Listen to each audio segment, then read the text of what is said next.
तोहरा के गलती को दिहनी भारी का जान जाई मरद तो तोहार आरती उतारी का कहतर ससुर तोहरा के गलती को दिहनी भारी जान जाई मरद तो तोहार आरती उतारी राज सब छुपाना तो खुल जाएगा होते फजी रे बबुआ अच्छा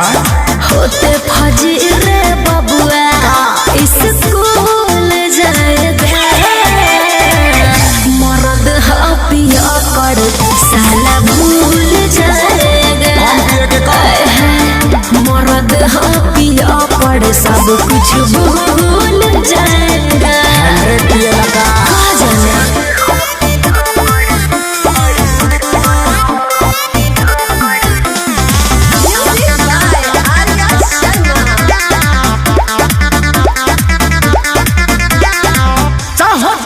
खिए जान कुछ तोहरा होखे पापी बन के न पाप ले जाई बिढोके काहे हो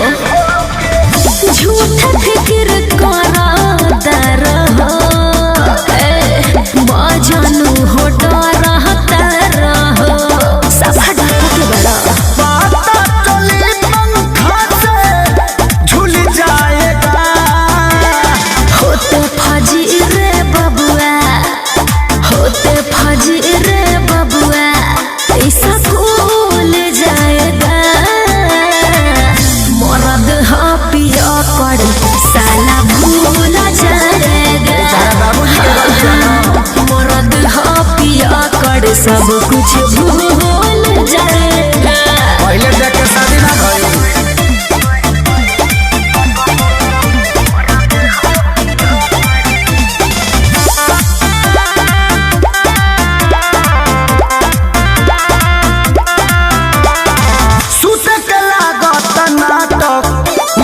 कइले होई अच्छा तो होई कुल देखतौ कछैले होई हरना हो बड़ा आला बात खेसारी हो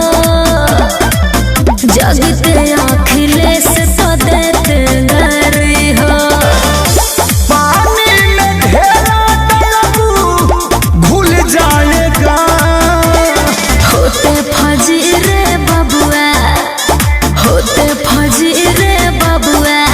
ऐसा खुल जाएगा मर्द पिया कर साला भूल जाएगा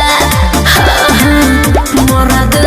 पिया कर सब कुछ भूल जाएगा